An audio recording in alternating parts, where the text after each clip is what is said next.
Hello friends, welcome back. Welcome to my channel. So friends, on this channel we discuss the previous year papers of judicial services. And अगर आपने मेरी previous video देखी हो तो हम जो है हरियाणा जुडिशियल सर्विसेज प्री के एग्जाम पेपर्स को डिस्कस कर चुके हैं एंड अभी हम कर रहे हैं राजस्थान जुडिशियल सर्विसेज के प्री के एग्जाम पेपर्स को। एंड अगर आपने मेरी प्रीवियस 3 वीडियोस देखी हैं तो मैंने राजस्थान का 11-12 का 13-14 का पेपर डिस्कस कर लिया था एंड उसके साथ साथ मैंने आरजेएस का सिलेबस जो न्यू सिलेबस है उसको भी डिस्कस किया था। सो फ्रेंड्स, आज की इस वीडियो में हम करने जा रहे हैं आरजेएस का प्री का 2015 का पेपर। सो पेपर को डिस्कस करने से पहले I would like to request you कि आप जो है चैनल को जरूर सब्सक्राइब करें एंड अपने फ्रेंड्स को भी बताएं because it will be beneficial for you and your friends जो कि जुडिशियल सर्विसेज के एस्पिरेंट्स हैं एंड प्रीवियस ईयर पेपर्स को ढूंढ रहे हैं। तो आपको यहाँ सारे पेपर्स फुल्ली सॉल्व डिस्कशन के साथ मिल जाएंगे। सो फ्रेंड, मेरे चैनल को जरूर सब्सक्राइब करें एंड बेल आइकन को जरूर प्रेस करें ताकि आपको जो मेरी आने वाली वीडियोस हैं उनके नोटिफिकेशन टाइम से मिल जाएं। सो फ्रेंड, चलते हैं एग्जाम पेपर की ओर। देखिए 2015 में कुछ इस तरीके से पेपर आया था। मेरे पास ये बुकलेट ए सीरीज का पेपर है। देखिए नंबर ऑफ पेजेस हैं 40, क्वेश्चन है 100, blue and black ball pen use कर सकते हैं आप इस पेपर में, मार्क शीट भरनी होती है और ये कुछ इस तरह से पेपर आया था। तो ये स्टार्ट करते हैं क्वेश्चन नंबर 1 से। Under the provisions of Rajasthan agriculture credit operations removal of difficulties act 1974, a bank can recover its due from any agriculturist or his heirs or LRs or his guarantors on account of financial assistance availed by the agriculturist by making an application to, किसको apply करेंगे वो करेंगे prescribed authority को।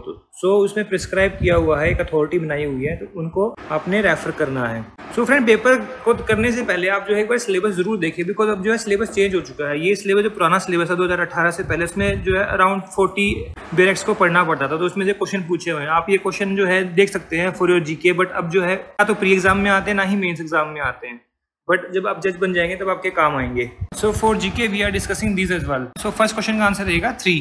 Next question number 2, under section 35 of Rajasthan court fee and suits valuation act, in a suit for partition and separate possession of share in joint family property of plaintiff who has been excluded from possession of such property, court fee shall be, कितनी होगी court fees, paid at fixed rate computed on market value of plaintiff's share of the property, या फिर at discretion of plaintiff या based on written statement of defendant। इसका answer रहेगा 2, computed on the market value of plaintiff's share of the property। So 2 is the answer। Next question number 3, under Rajasthan Stamp Act, in case of release deed, in the absence of an agreement to the contrary, the expenses of providing the proper stamp shall be borne by beneficiary, person drawing, making, executing the release deed, या फिर by both parties in equal share। तो इसका answer है person drawing, making और executing the release deed। Alright, so 2 is the answer। Next question number 4, if an instrument has not been duly stamped and where such an instrument has been admitted in evidence, such admission, क्या होगा admission, can be called in question at any stage of suit proceeding, shall not be called in question at any stage of the same suit or proceeding except as provided for by section 71 of Rajasthan Stamp Act, या फिर 3, at the discretion of opposite party can be called in question, या फिर 4, none of the above। इसका answer क्या रहेगा, इसका answer रहेगा 2, shall not be called in question at any stage except as provided section 71 of Rajasthan Stamp Act। Alright, so 2 is the answer। Next question number 5, under Registration Act, a will can be presented for registration before the registrar or sub registrar by, कौन लेके आ सकता है उसको, testator। Second है after death of testator the person claiming as executor, otherwise या फिर both 1 and 2। इसका answer क्या रहेगा, इसका आंसर है both 1 and 2, कोई भी लेके आ सकता है। So 3 is the answer। Next question number 6, 2 parties enter into a contract, they later realized that law as understood as applicable was not in force in India, this makes their contract क्या illegal, void, voidable या फिर none of the above। तो इसका answer क्या रहेगा, void। So 2 is the answer।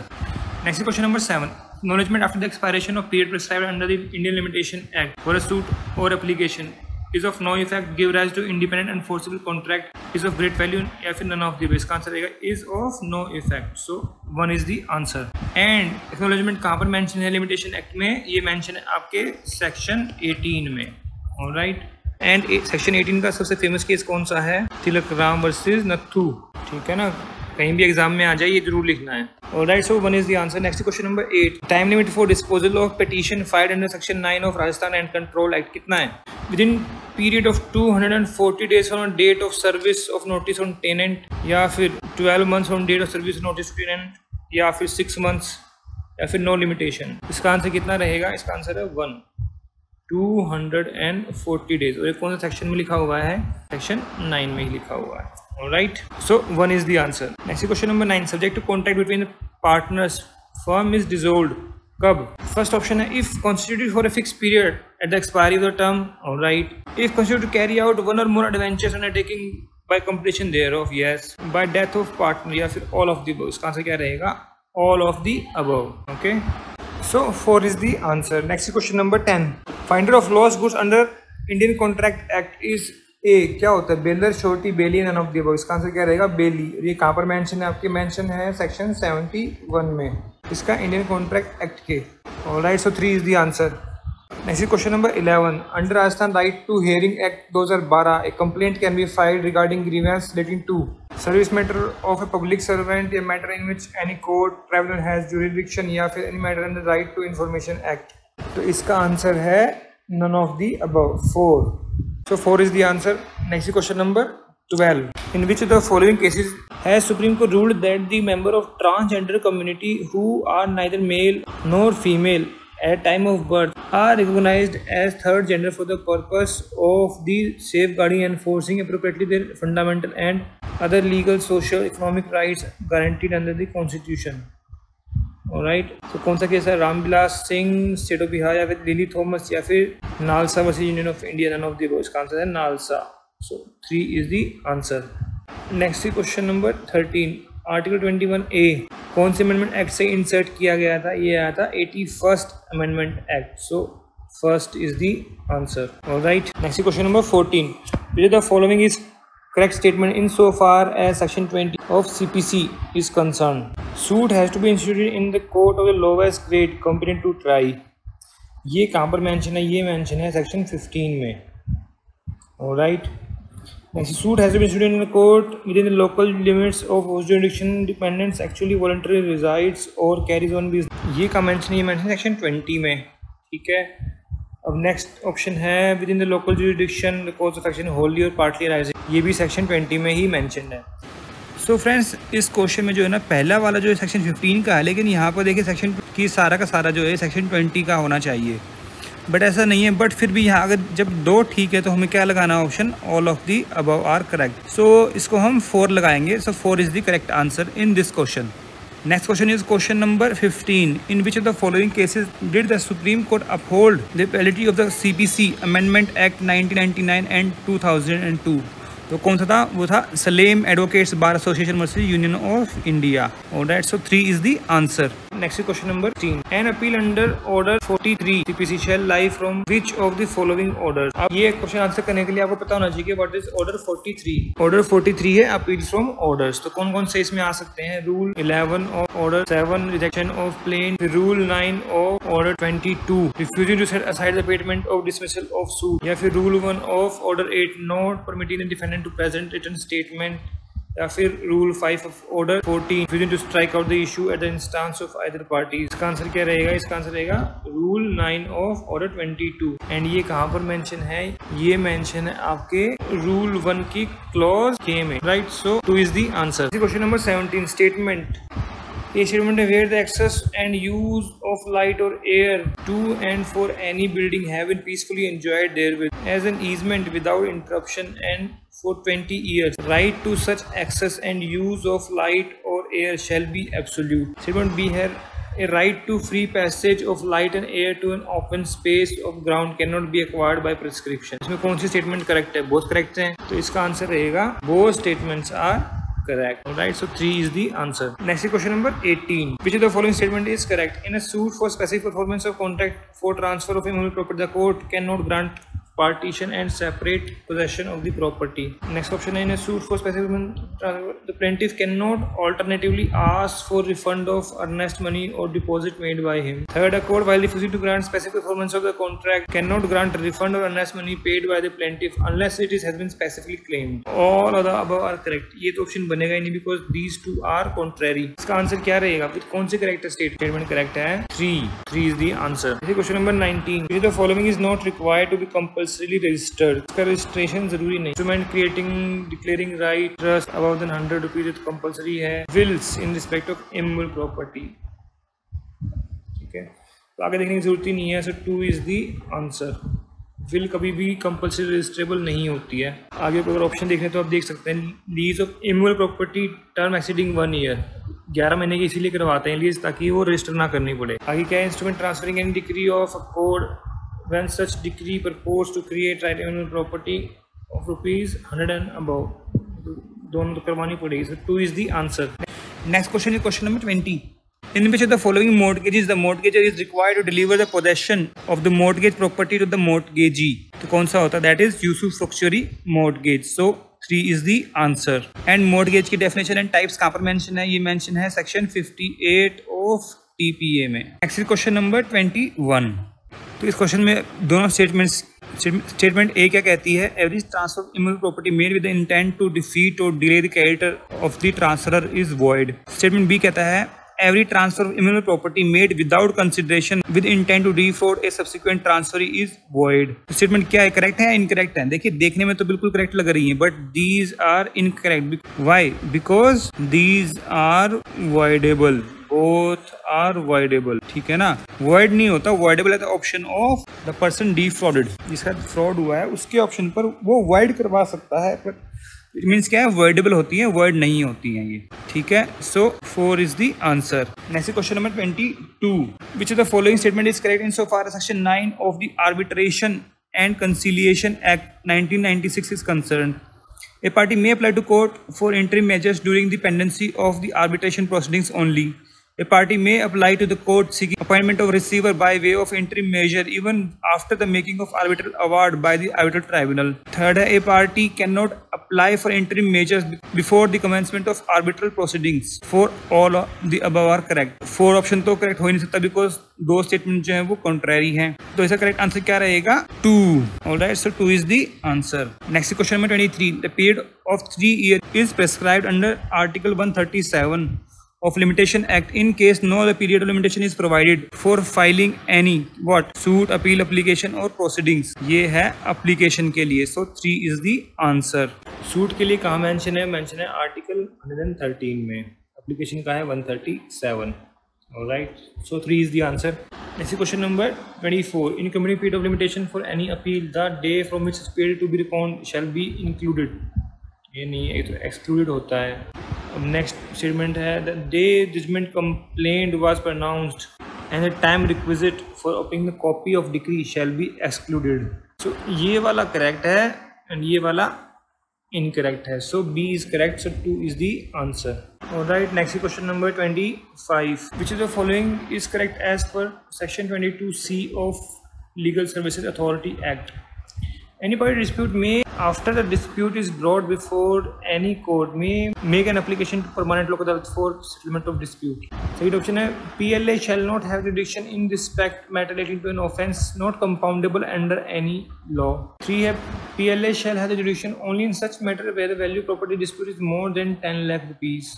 All the above are correct. So इसका answer क्या रहेगा? इसका आंसर है सेकंड. जहाँ पर भी compoundable offences हैं उन्हीं को जो है आप PLA में लेके जा सकते हो. So 2 is the answer. And ये कहाँ पर मेंशन है? सेक्शन 22C में ही मेंशन है. नेक्स्ट क्वेश्चन में 26. Under section 11 of the Hindu marriage act the marriage may be declared null and void if the parties are within the decree or prohibited relationship. Yes. Time of marriage, one of the parties was incapable of giving a valid consent to it in consequence of unsoundness of mind. At time of marriage, one of the party was subject to recurrent attacks of insanity या फिर in all of the above circumstances. तो इसका answer क्या रहेगा? 1. जो prohibited relationship है ना वहाँ पर डिक्लेयर कर सकते हैं null and void as per section 11. बाकी के ऑप्शन कहाँ फॉल करेंगे? वो फॉल करेंगे सेक्शन 12 में. Alright, so 1 is the answer. Next question number 27. After Hindu Succession Act, the daughter of a Kopasna in joint Hindu family governed by Mitakshara law shall have no right in Kopasnari property, cannot become a Kopasna by birth, shall become Kopasna by birth in her own right as the same manner as of the son, shall be entitled to dispose the entire Kopasnari property. इसका answer क्या रहेगा? 3. Kopasna बन जाएगी by birth in her own right. ये mention है आपके section 6 of Hindu succession act में ही मेंशन है, ठीक है। 3 is the answer. Next question में 28, which of the following is incorrect. अभी इनकरेक्ट पूछा है। Husband is the national guardian of Hindu married girl. Second, after adoption of Hindu minor son, his father continues to remain his natural guardian till he attains majority. Natural guardian of Hindu minor child is the father, and after him the mother. The custody of minor up to age of 5 years shall ordinarily be with the mother. Fourth, the natural guardian is of an illegitimate Hindu minor boy is the mother, and after her the father. इसका answer क्या रहेगा? अब इसमें incorrect पूछा है, इसमें है answer रहेगा 2. वाई? जैसे आपने माइनर सन अडॉप्ट कर लिया तो that adoptive father will be the natural guardian.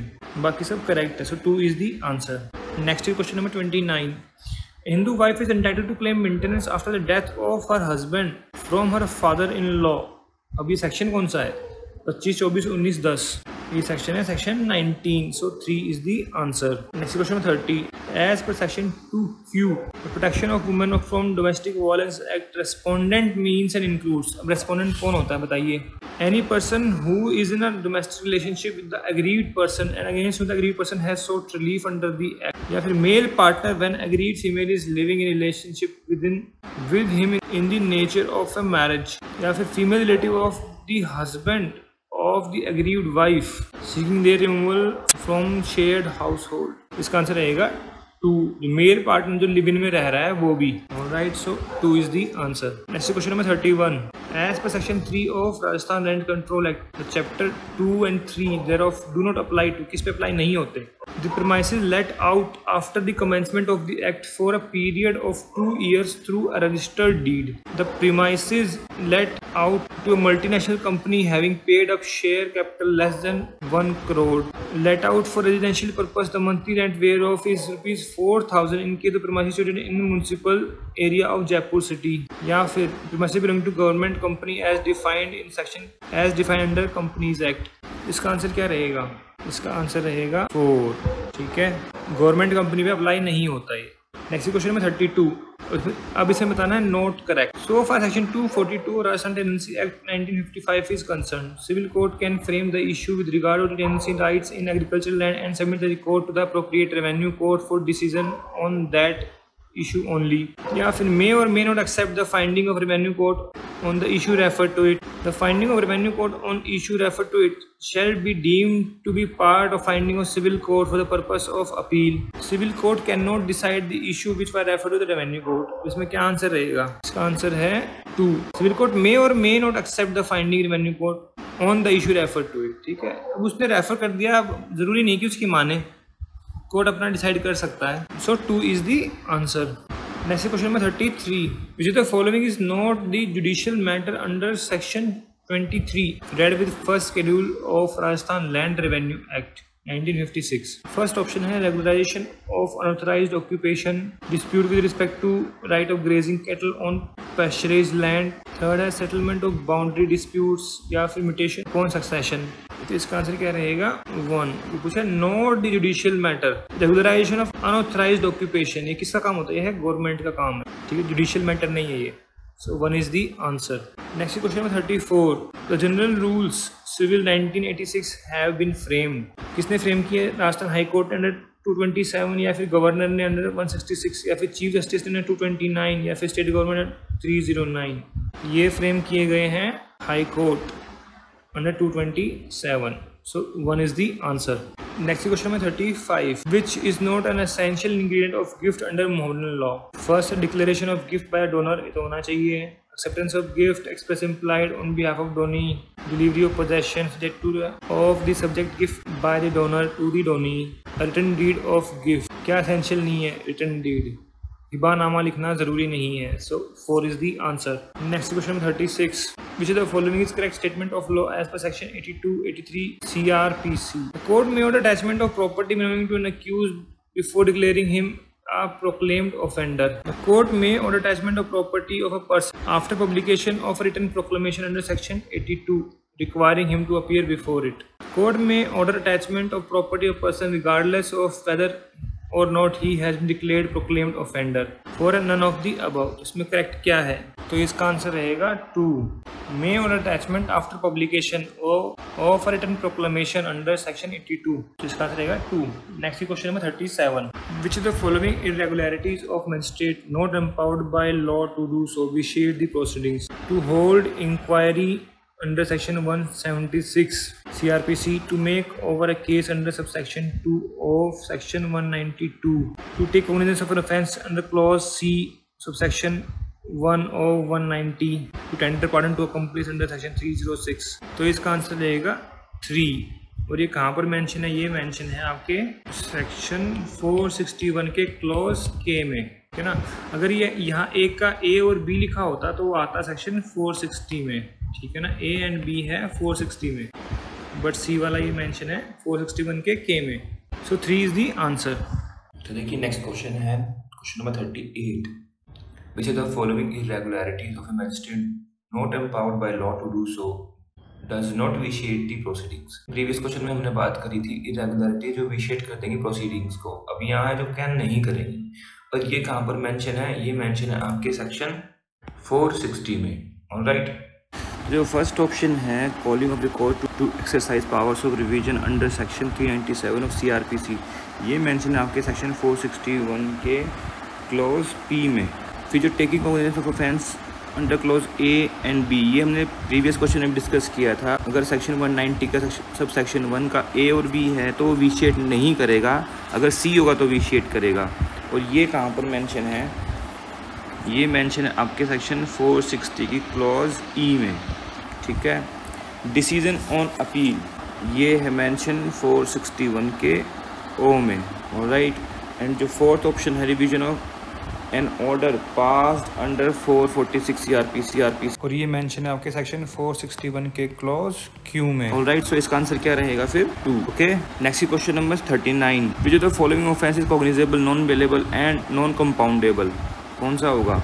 Voluntary causes grievous hurt punishes under section 325। अब इसके लिए आपको देखना है फर्स्ट शेड्यूल ऑफ CRPC। देखिए अब सेक्शन 325 देखेंगे, वहाँ अगर हम सेक्शन 325 में लिखा हुआ है कॉग्निजेबल एंड बेलेबल, ठीक है। तो ये तो बेलेबल ऑलरेडी है, तो इसमें लिखा हुआ नॉन बेलेबल होना चाहिए, कॉग्निजेबल होना चाहिए, नॉन कंपाउंडेबल होना चाहिए, ठीक है। Next is attempt to murder punishable under section 307 वाला जो है वहाँ लिखा हुआ है कॉग्निजेबल एंड नॉन बेलेबल। अब इसके लिए देखना है आपको नॉन कंपाउंडेबल। क्या कंपाउंडेबल होता है? No, it is not compoundable, so 2 is the answer. आगे देखने की जरूरत ही नहीं है। ऐसे आप देख सकते हैं, देखिए थर्ड ऑप्शन है voluntary causing hurt to extort confession or to compel restoration of property punishable under 330, तो वहाँ लिखा हुआ है कॉग्निजेबल एंड बेलेबल, ठीक है। तो ये ऑप्शन भी नहीं है करेक्ट। नेक्स्ट ऑप्शन है causing grievous hurt on provocation punishable under 335, ये भी क्या है? कॉग्निजेबल एंड बेलेबल, ठीक है। This is cognizable and non bailable, this is cognizable and bailable, ठीक है। 2 is the answer. Next question number 40 पूछ रहे हैं IPC में कल्पेबल होमिसाइड कहाँ पर डिफाइंड है? कोई भी बता देगा।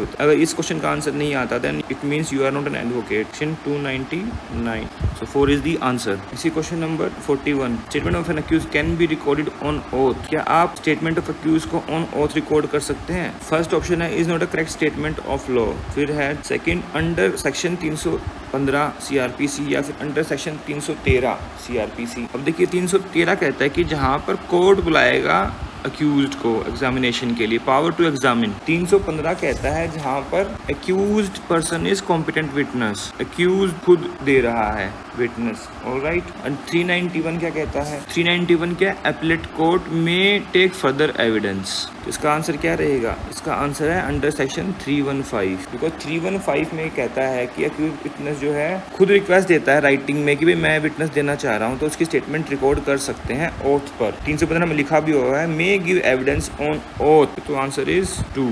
Alright, so next question is question number 42, which of the following is correct statement according to law? An accomplice shall be a competent witness against an accused person. Second है leading question may be asked in cross examination of a witness. The court may permit a party who calls a witness to put any question to him which might be put in cross examination by the adverse party. ये भी correct है, तो इसका answer क्या रहेगा? All of the above. So 4 is the answer. Next question number 43.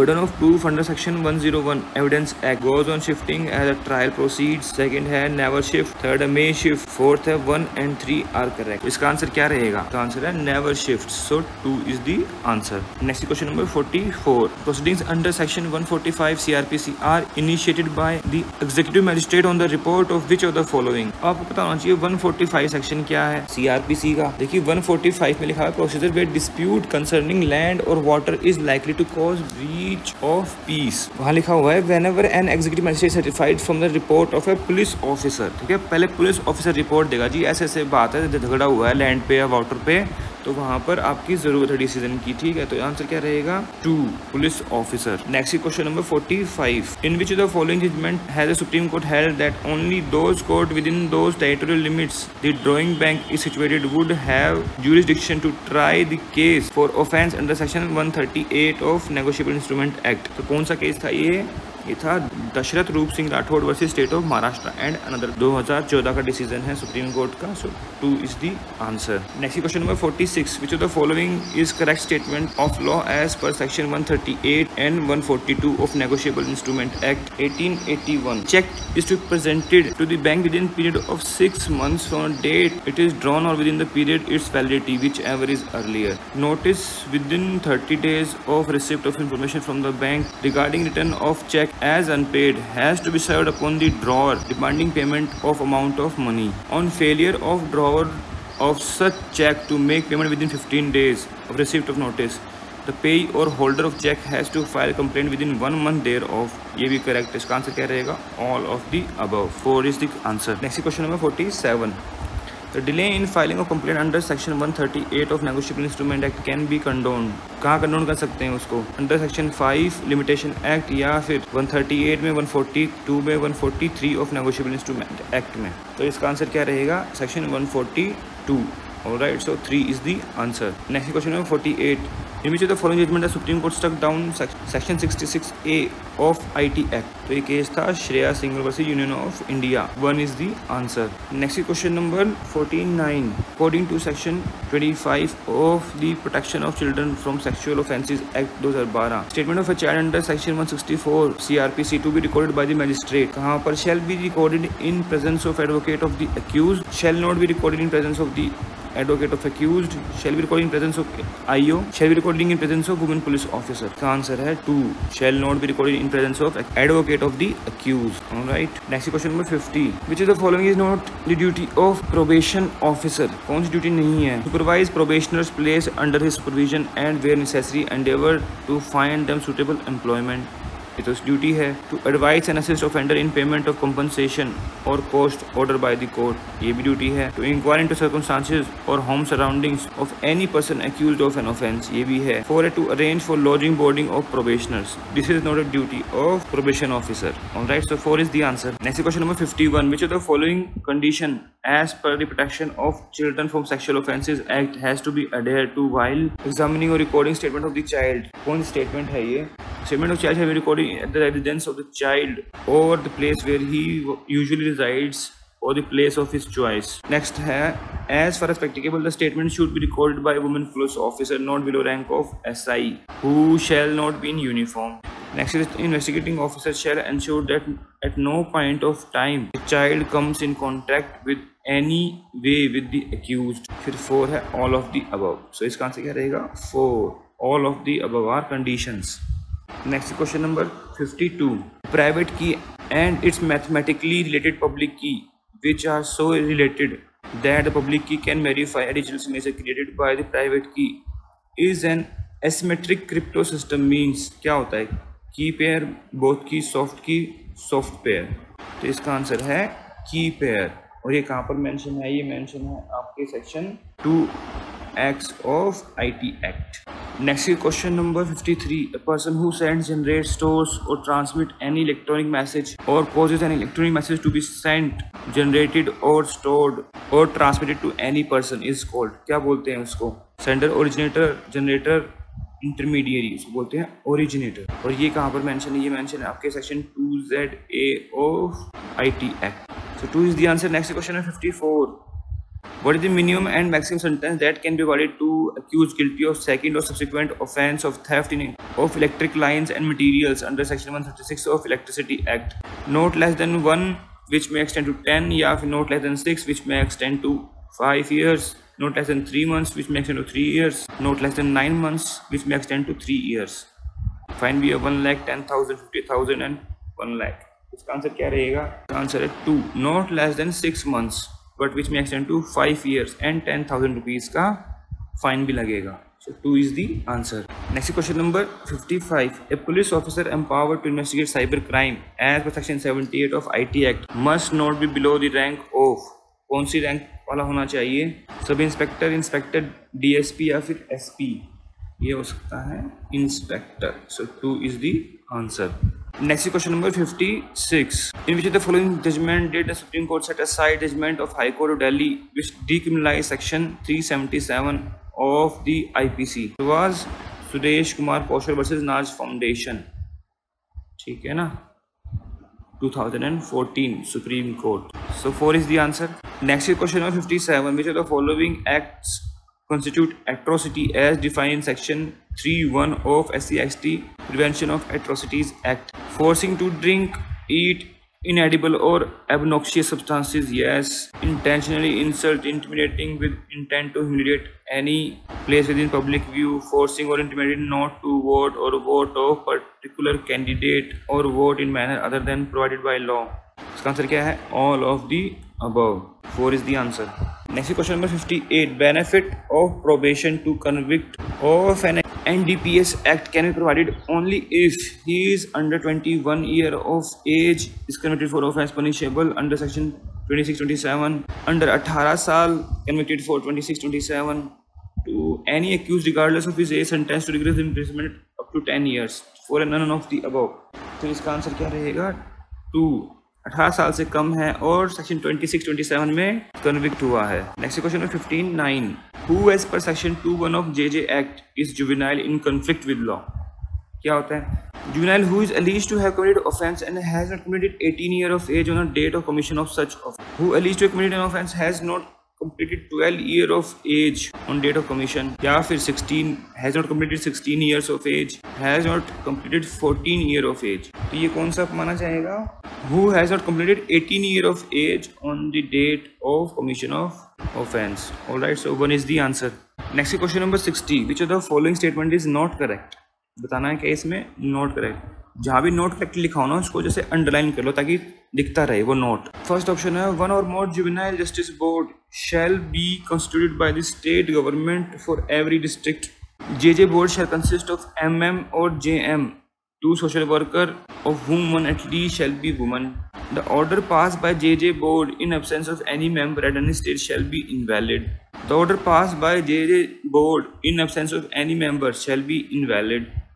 The power of JJ board shall also be exercised by the High Court, the Court of Session, when proceedings come before them in appeal, revision or otherwise. इसका answer क्या रहेगा? इसका answer है 3. जो order pass कर दिया कोई member नहीं आया तो इसका मतलब ये थोड़ी कि सारे ऑर्डर जो है इनवैलिड हो जाएंगे. So 3 is the answer. It is not correct. Next question number 61. अब आ गया एविडेंस एक्ट का question. Under section 32 of evidence act, statement of a person who is dead is relevant. किस लिए? If it relates to cause of some else's death, या फिर of his own death और सम else's death, या फिर of his own death. इसका answer क्या रहेगा? Of his own death. 3 is the answer. Next question number 436A of CRPC provides for grant of bail to an accused pending trial if he has undergone detention 1/4 of period of imprisonment specified for the offence for which he is being tried, या फिर 1/3 या फिर 1/2 या फिर क्या 1 and 2 of the above. इसका answer क्या रहेगा? 1/2 of the period of imprisonment. So 3 is the answer. Next question number 63. The facts which though not in issue are so connected with fact in issue as to form part of the same transaction, whether they occurred at the same time and place or at different times and places. First option है irrelevant, relevant, partly relevant, none of the above. इसका answer क्या रहेगा? They are relevant.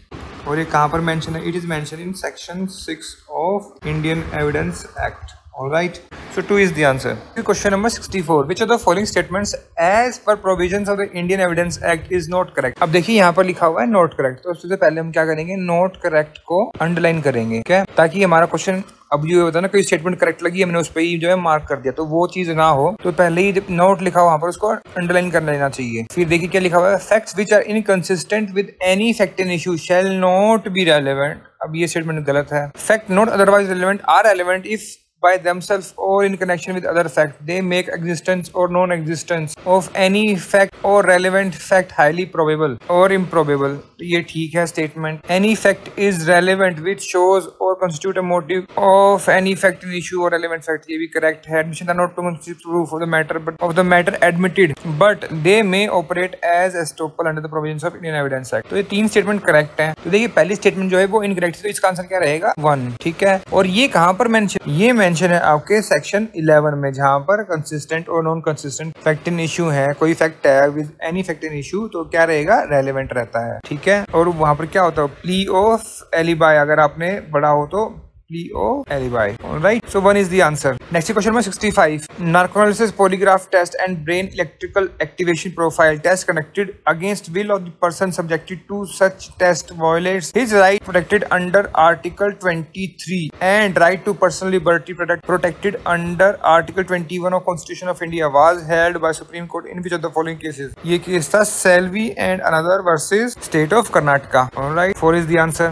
Next question number 66. When a court of session passes a sentence of death, the court shall, according to Rule 102 General Rules Criminal 1980, commits the prisoner by warrant in appropriate form to jail from which he came to stand his trial and shall submit its proceedings to the High Court at the latest on the 4th day after the sentence of death has been pronounced। अब क्या statement correct है, ए statement हो गई। अब देखिए B statement लिखी हुई है यहाँ पर, when a court of session passes a sentence against a female prisoner to death according to Rule 104 of General Rules Criminal 1980, it shall consider after inquiring from such prisoner herself, if necessary, whether she is pregnant, and if it thinks that it is likely, it shall have her examined by the district medical officer or other doctor as it may consider fit, and if it finds that she is in fact pregnant, it shall make a report to the High Court। तो क्या है ये, both statements are correct। दोनों statement क्या है, ये दोनों statement ही correct है। Alright, so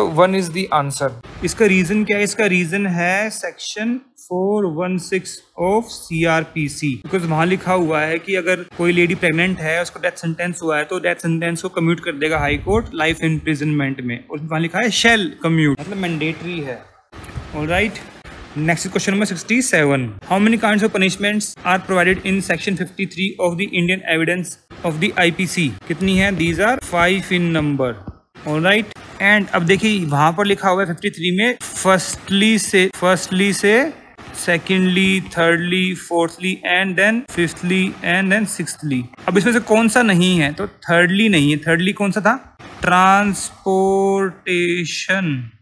for life. Okay, and ये कौन सी अमेंडमेंट एक्ट से आया था? ये आया था 26th अमेंडमेंट एक्ट ऑफ 1955। अब आप सोच रहे हैं मैं इतना क्यों बता रहा हूँ, बिकॉज ये क्वेश्चन भी आज का कि डिलीट कौन सा हुआ, तो थर्डली डिलीट हुआ है ट्रांसपोर्टेशन फॉर लाइफ, और कौन से एक्ट से किया गया था? 26 of 1955। It is also important. Next question number 68. According to section 73 and 74 of IPC, a convict can be kept in solitary confinement for any portion or portions of imprisonment to which he is sentenced. Which of the following is incorrect? कौन सा incorrect है? For period not exceeding 3 months in the whole, ये भी correct है। For a period not exceeding 3 months if term of the imprisonment exceeds 6 months and do not exceed 1 year. For a period not exceeding 3 months if the term exceeds 1 year. Solitary confinement is no case shall exceed 14 days at a time। देखिए लिखा हुआ है second का जो है not exceeding 3 months, it is actually 2 months, so this is not correct. तो 2 महीने कब? 6 से और 1 साल के बीच है अगर, ठीक है। 1 month है if less than 6 months। Okay, ठीक है ना। ये लिखा हुआ है 74 में और ये तीनों लिखे हुए हैं 73 में। पूछा गया है इनकरेक्ट, आंसर क्या होगा इसका? 2। सो 2 is the answer. Next question number 69. A knows Z to be behind a bush, B do not know it. A intending to cause or knowing it to be likely to cause Z that induce B to fire at the bush. B fires and kills Z. What offence has been committed by A and B. A ने क्या offence किया है कोई? A and B both guilty of committing offence punishable under 302, गलत। While A would be guilty of committing offence 302, B guilty of offence under 304 2, गलत। A would be guilty of committing offense punishable under 302, B would be guilty of no offense, this is correct। A and B both guilty of committing offense, ये भी गलत। So 3 is the answer। अब पूछेंगे ये कैसे correct हुआ, because B को तो पता ही नहीं ना, उसकी इंटेंशन ही नहीं है उसको मारने की, ठीक है ना। तो B ने कोई ऑफेंस नहीं किया, A ने क्या किया, A ने अबेटमेंट किया, तो उसको जो पनिशमेंट जो होती है क्राइम की वही मिलेगी। सो 302 के अंदर उसको पनिश करेंगे। Alright, next question number 70। A is in a house which is on fire with Z, a child। People below hold out a blanket. A drops the child from the housetop, knowing it to be likely the fall may kill the child, but do not intending to kill the child, and intending in good faith the child's benefit, the child dies। और उसने ऊपर से फेंक दिया उसको, तो क्या offence किया उसने? A has committed no offence. लिखा ना इन गुड फेथ, जहाँ गुड फेथ आ गया तो वो तो एक्सेप्शन में क्या फॉल हो जाएगा, ठीक है ना। सो 4 इज द आंसर। और ये कहाँ पर मेंशन है? ये मेंशन है आपके सेक्शन 92 के इलस्ट्रेशन डी में। IPC, act in good faith for the benefit of a person without consent। Alright, so 4 is the answer। Next question number 71। अब देखिए अब आ गए हिंदी स्टार्ट हो गई यहाँ से। अब वे शब्द जो किसी संस्कृत या प्राकृत मूल से निकले हुए नहीं जान पड़ते, जिनकी व्युत्पत्ति का पता नहीं लगता, क्या कहलाते हैं वो? तत्सम है, व्यंजन है, देशज है, या फिर खड़ी बोली? उन्हें बोलते हैं देशज। 3 is the answer। Next is 72। स्वर, व्यंजन, विसर्ग किसके विभिन्न प्रकार हैं? तो किसके प्रकार हैं ये हैं संधि के। संधि में क्या होता है? स्वर संधि, व्यंजन संधि, विसर्ग संधि। तो 4 is the answer. Next question में 73। जिस सर्वनाम से वक्ता के पास अथवा दूर की किसी वस्तु का बोध होता है उसको क्या कहते हैं? उसको कहते हैं निश्चयवाचक सर्वनाम। 2 is the answer. Next question number 74। संज्ञा या सर्वनाम का क्रिया के साथ संबंध निर्धारित करने वाले तत्व कहलाते हैं, क्या कहलाते हैं वो कहलाते हैं कारक। 4 is the answer. Next question number 75। दो या अधिक शब्दों के परस्पर संबंध बताने वाले शब्दों अथवा प्रत्ययों का लोप होने पर दो या अधिक शब्दों में से जो एक स्वतंत्र शब्द बनता है, क्या कहलाता है वो कहलाता है समास। 1 is the answer. Next question number 76। हाय, अब मैं क्या करूं? किस प्रकार का अव्यय है? ये है विस्मयादि बोधक। 4 इज आंसर। नेक्स्ट 77। क्रिया के उस रूपांतरण को जिससे क्रिया के व्यापार का समय तथा उस पूर्ण अथवा अपूर्ण अवस्था का बोध होता है तो क्या कहते हैं? उसे कहते हैं रूपांतरण काढ़ा। हैरी पॉटर में देखा है रूपांतरण काढ़ा। तो जोक्स अपार्ट, इसका आंसर क्या रहेगा? इसका आंसर रहेगा काल। नेक्स्ट क्वेश्चन में 78। निम्न में से कौन सा शब्द चांदनी का समानार्थी है? चंद्रिका, कौमुदी, ज्योत्सना, कालत्र। इसमें है कालत। 4 इज दी आंसर। समानार्थी मतलब पर्यायवाची। नेक्स्ट 79। निम्न में से कौन सा विलोम युग्म सही है? निष्काम, सकाम, निकट, सन्निकट, नाश, विनाश, मितव्ययी, अल्पव्ययी। इसका आंसर क्या रहेगा? इसका विलोम है ना, इसका निष्काम का काम हो गया, निकट का क्या होगा? दूर, नाश का क्या होगा? विनाश तो होगा नहीं, इसका नाश का उल्टा क्या होता है? बनाना या बसाना टाइप में, क्या है? सो 1 is the answer. Next is 80। मूल पत्र की प्रतिलिपि किसी विभाग को प्रेषित की जाती है, उसे क्या कहते हैं? पृष्ठांकन, प्रेस विज्ञप्ति, परिपत्र या फिर प्रस्ताव। उसको क्या बोलते हैं? उसको बोलते हैं पृष्ठांकन। Alright, so 1 is the answer. Next question number 81। घर की मुर्गी दाल बराबर, तो इसका कहावत का क्या अर्थ है? इसका अर्थ है घर की मुर्गी को दाल के बराबर मूल्यवान समझना। अच्छा, घर की मुर्गी को बराबर दाल खिलाना, मुर्गी व दाल, अपने आदमी को कम महत्व देना। तो इसका आंसर क्या रहेगा? 4। Next question number 82। सद्वाचरण शब्द का संधि विच्छेद किस क्रम में है? साधु प्लस आचरण, साध आचरण, साधव चरण, साधु चरण। इसका आंसर क्या रहेगा? इसका आंसर है साधु प्लस आचरण। साधु का जो आचरण है वो क्या होगा? सद्वाचरण। ठीक है, 1 is the answer. Next question number 83। Nilotpal में समास है, क्या समास है इसमें? समास है कर्मधारय। 2 is the answer. Next question number 84। निम्नलिखित में से कौन सा शब्द विद्युत का पर्यायवाची नहीं है? लेकिन नहीं है पूछा है यहाँ पर। तडित, चपला, कोदंड, चंचला। इसका आंसर क्या रहेगा? इसका आंसर है कोदंड। पर्यायवाची नहीं है। क्यों? क्योंकि कोदंड का मतलब होता है धनुष। इसका पर्यायवाची क्या होता है? ये 3 is the answer. Next question number 85। जिन ढूंढा तिन पाइयों गहरे पानी पैठ, नपोक्ति का अर्थ है बिना प्रयास के लाभ होना, काम करने में शीघ्रता करना, परिश्रम का फल अवश्य मिलता है। सांसारिकता में लिप्त रहकर ईश्वर को प्राप्त करना। इसका आंसर है परिश्रम का फल